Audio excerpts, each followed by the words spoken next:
All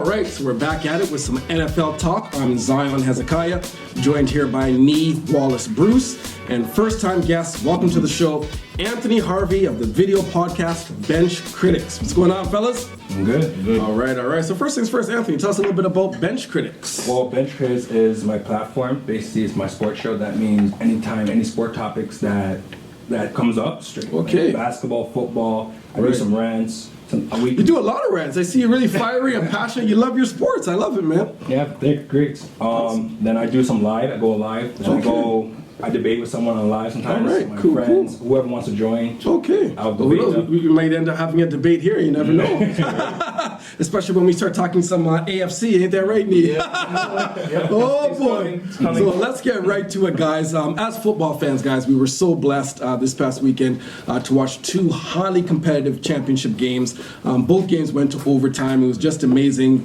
really edge-of-your-seat type action. Let's begin in the NFC. So the Rams, they won the game 26-23 with a 57-yard field goal by kicker Greg Zuerlein. The Saints, they got off to that early lead, of course, that 13-0 lead, but the Rams, they battled back. They had a very strong second quarter, and it was pretty much tight the rest of the way. The Rams were down by 3. They forced overtime with a 48-yard field goal with only 15 seconds left in the game. We all know what ensued in overtime, the controversial no call. We'll certainly get to that. But let's break it down, guys. I'll throw it to you first, actually, Nii. What were your thoughts on the game? What stood out? What kind of surprised you? Once again, very, very exciting, edge-of-your-seat type game. What did you see? What did you like, man? Well, early on, it was really interesting to see the Saints suffocate and shut down Jared Goff. Oh, yeah.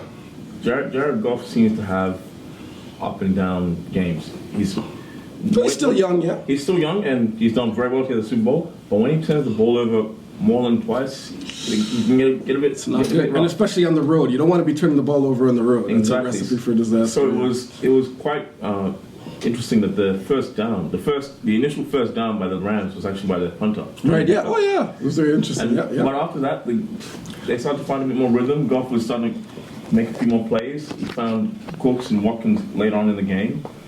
On the defensive end, you had Aaron Donald, the defensive player during the waiting. He's a beast. He wasn't getting much of a pathway to breeze, which was interesting. But at the same time, the secondary of the Rams was able to suffocate Michael Thomas, forcing the Saints to try and get their other receivers involved, and that helped keep the game close. Sure, no one blew up. Sure. Anthony, what are your thoughts, man? Great game. And you are a Saints fan, I believe. That is your team, so you're not feeling the greatest right now, of course. No. But all right, well, what was your take, man? My take from the game was obviously the offensive player of the year, Todd Gurley. He was suffocated, right? Because Saints do have the #1 rush defense. They do. Mainly part because Saints usually blow up the teams and they force the team to pass the ball, right? But the Rams were still in the game. Goff, down the stretch, believe it or not, even I'm a Saints fan, he did outplay Drew Brees. Sure, to an extent. He made nice throws. He made the right plays at the right time. Yeah, once he's kind of settled in there, sure. Saints, when you have a 13-point lead, you got to hold on to it, right? Especially a team like the Los Angeles Rams. Well, when you're at home, ideally, sure. With that home crowd, right? And I did see, because even when after that penalty, Rams could have won it in regulation. Had their chance, yep. Yeah, then you seen Goff his the pressure, and he couldn't handle the pressure, and then because of that, went to overtime, right? We know what ensued there, right? Mm-hmm. Exactly, but Saints. They stop Michael Thomas, and when they stop Michael Thomas, the team gets one-dimensional, right? But on the good end, Kamara was effective. Right? Yes. But the Saints to be effective as a team, they need Kamara and they need full cast. Absolutely. Mark Ingram. When the run game is on point, it's game over. They're unstoppable. Sure. No team could beat them. Cannot disagree with that. So let's break it down, guys. The Saints, they were inside the 10-yard line. There was 1 minute, 45 seconds left in the game. A blatant pass interference and a helmet-to-helmet contact was not called. It was Nikel Robbie Coleman on Saints receiver Tommy Lee Lewis. Everyone's talking about it. Of course, shortly after the game, the league, they came out and they said, hey, we blew the call. It should have been called or whatnot. They admitted they got it wrong. What was your take on that, guys? Because ultimately, that did decide decide the game, and it does leave a very, very sour taste in the mouth, of course, of Saints fans and just fans in general. We just want to watch a game and, clean game, clean plays and whatnot, and, get the plays right, especially in those critical key moments. I'll throw it to you, Nii. What were your thoughts on that play?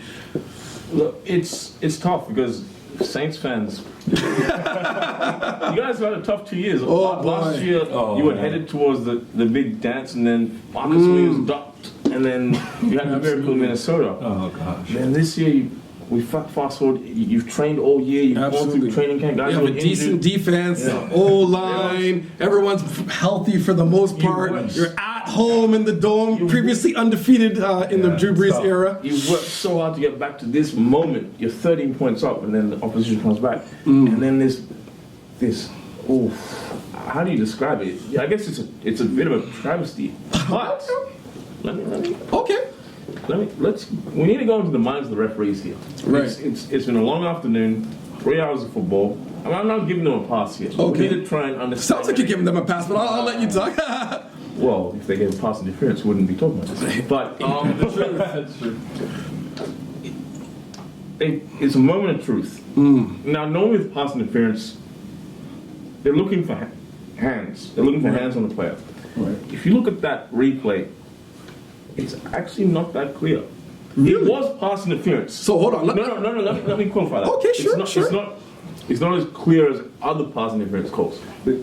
Robbie Coleman was very smart. He ran into the receiver. Right. But he didn't have his hands up like most receivers do when they get called on that. So it kind of looked like he was just running into him by accident. So if you're a referee from a certain angle, you might think, oh, maybe this guy's... So you're saying it was more a bang play. Like, let me ask you, Anthony, watching it live, so before the replay, did you know right away that something was not right? I don't know if you even noticed the helmet-to-helmet contact. Did you know it was a foul, a penalty, even before the replay? Because I'll admit, I did not. I thought it was clean. I'm like, what are they even looking at? Until I saw the replay and the angles. For sure it was a flag, right away. Okay, so you saw it right away. Sure, okay, right. Because you can't get there that early. You can't attack him that early. And Robbie Coleman said it best. He said, I got beat.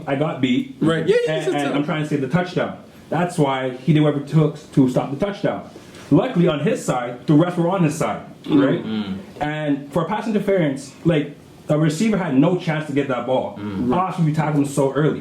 That means my hands were up when I'm home. I was like, call something. The ball was in the air before he made contact, so that is a penalty. And then, of course, you have the helmet-to-helmet. What I thought is interesting, guys, I saw something news the other day. A group of Saints fans filed a lawsuit against the NFL. So check this out.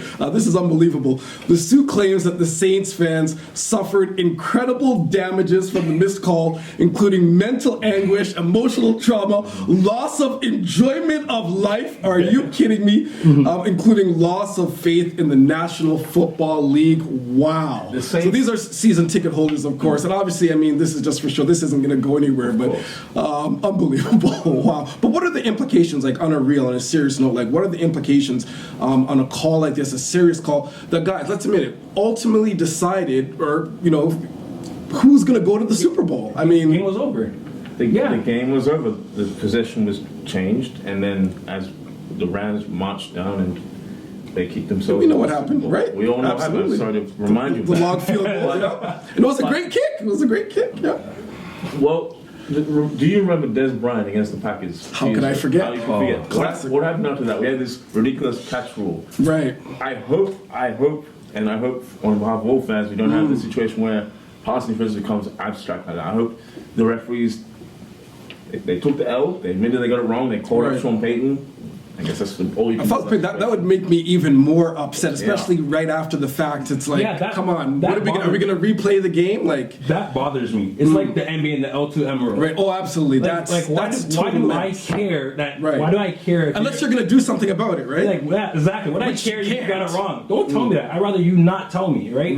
Right. I know you messed up. Don't tell me, right? And like I said, there's watching NFL games, any sport games, you have more than one ref, right? And if you see a call that's wrong, you can overturn the call, right? And you're telling me 5 or 4 refs. Not one flag. When that was surprising. After I saw the replay, I was like nobody saw that. And I would love to see Brady versus Breeze, the Super Bowl, but that's what we were banking on. Right? Not all of us, but right. That means potentially lost. We lost that game because I hate blaming the refs because you could make the case that Saints should have ran it before that. Sure, there's a bunch of things circumstantial. But after that, it's gonna sting. It's gonna sting for quite a while. Because after last year Minnesota, that sting for a year. Yeah. Now the refs. Now can I'm never understands about the game's rigged, refs this and that, but.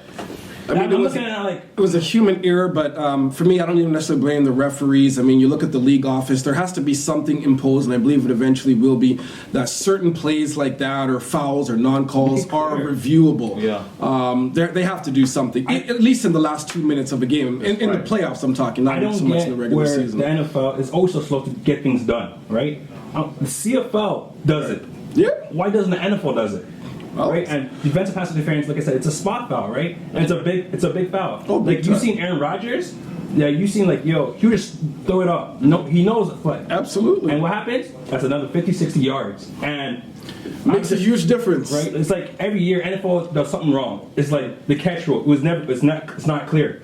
You guys, it's just too much. This is what I want to know, especially as a Saints fan. So now, are all Saints fans cheering for the Pats in the Super Bowl after that? Me personally? Oh, man. No, because I hate the Patriots. Wow, you hate them that much. Yeah. Okay, so you still want their... Oh, there's love on that side. All right, so I'm alone over here. Okay. So, guys, that's a great segue. Let's leave it there for the NFC. Let's switch gears and let's go to the AFC Championship game. Patriots at Chiefs. The Pats, of course, winning 37-31 in overtime. Another OT game. The Pats 14-0 at the half, so they shut them out during the first half. It was 17-7 going into the fourth quarter. The Chiefs scored 24 fourth quarter points. Unbelievable. They outscored the Pats 24-14 in the frame, so by 10, tying things up at 31. There was lots of back and forth action in the fourth quarter. It was crazy. Like, my blood pressure must have been going like sky high. I'm on the edge of my couch, I was going crazy or whatnot. But I'll actually break it down first, guys. So this game was personal for me. As we all know, I'm a diehard Pats fan. Love my Patriots, Bill Belichick, Tom Brady. And before the game, all the naysayers and all this and that, Tom Brady's done, the old man 41, Gronk's gonna retire, Edelman's lost to speed, this and that, the Pats can't win on the road, just all this and that coming in. I really wanted them to win this game so bad, just to shut everybody up. And I thought to myself, what a huge accomplishment this would have been, going on the road, beating the number one team in the conference, obviously in their building, beating the MVP, just so many different storylines. So I wanted this game so badly, and obviously very, very happy with the outcome. It was a relief. It could have kind of went either way. It was one of those games, just like the NFC game, where whoever possessed the ball at the very end, the last guy or the last team to have the ball would win. That's exactly what happened. What were your thoughts on the game, Nii? I know you're not the biggest Patriots fan, but I respectfully dislike the Patriots. Respectfully dislike. I like that. Okay. We need to be real about this. We're not going to see this for a little while. Where a team can total have domination, sustained success. That could arguably be that 3 years in a row going to the Super Bowl. That's amazing. Yeah, winning 5 championships in 19 years. Absolutely. Oh yeah. It doesn't happen in the Southern Cup Not at all. Absolutely. Teams do that. The thing that surprised me early on in this game was the offense for Kansas City. They've been so good all year. So you're talking the lack thereof in the first half in particular. I don't know if it was the weather, but they just didn't turn up. Yeah. The defense was, they were doing their best. They were trying to get stops, but you need the offensive support. Oh, sure. And they weren't converting on key third downs, which is what they would normally do, which they did all throughout the year. I thought that was a big thing. The Pats converted on probably 75, maybe even 80% of their third downs, which was huge. The Chiefs, especially, that first half was just, it wasn't pretty at all. No, I have to question, and this is maybe a bit of game planning for the Super Bowl. If any Rams are listening, please do this. If you win the toss, please take the ball, because the Chiefs opted to defer. Yeah, they deferred, and the Pats scored on their first drive. Absolutely, that sets the stage, absolutely. Especially for a road team, that's huge. Exactly, and not just that, but if you're a team that doesn't defend very well, I think you need to have the ball first. Because Kansas City were bashed up through the middle. Sure. Julian Edelman was made to look fast. He was getting all these nice underneath passes. Sony Michel and James White were just having their way running. And they weren't able to put any pressure on Brady. Like, Not once. Not once. No sack. In fact, he's the only quarterback in the playoffs to date thus far that has not been sacked. That's amazing. I mean, credit the offensive line. Absolutely. Yeah, it's a very good offensive line. And I said last week, if you get pass rush pressure on Brady, Because you have to put pressure. That's the only way you can kind of knock him off his game. If you give him room on time to operate and whatnot, he's smart. He'll get rid of the ball fast. But you got to put pressure on him. Anthony, what were your thoughts on the game there? To tag along with him, yeah, the offense, the best offense in the league. Sure. And 1 point stat is when KC loses, they're averaging 30 points. Yeah, right? absolutely. That means they're a prolific offense, and I was shocked that They've scored a minimum of 25 points in every game this year. Every game. Exactly, and for them not to show up, for them not to be relevant in the first half, gives credit to Bill Belichick and their coaching Sure, staff. absolutely. Right? Well prepared.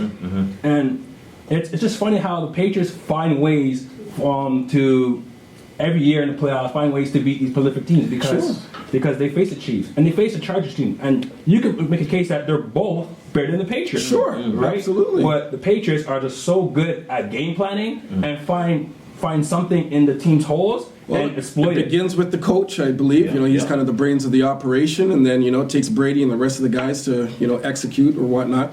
I'll tell you guys interesting. So I watched the game with my son, my older son Zalom.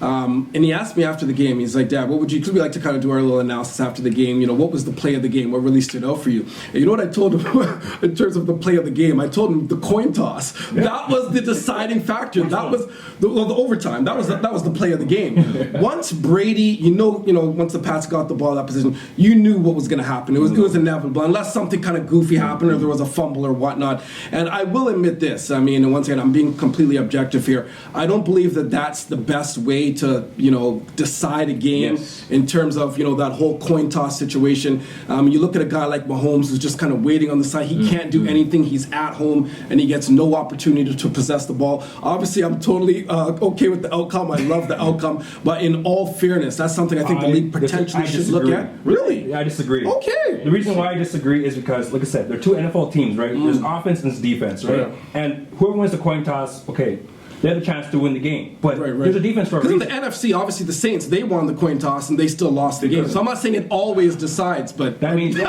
Sorry to bring that up once again. But let me say, like I said, Chiefs have a defense, right? Well, not a good one. We all know that. Oh, sure. But if you want to go to the Super Bowl, defense. You got to play defense. You got to stop him. Yes, sure. Tom Brady, yes, he is the GOAT, right? It hurts him to say, but he is the GOAT, right? Ain't no arguments here.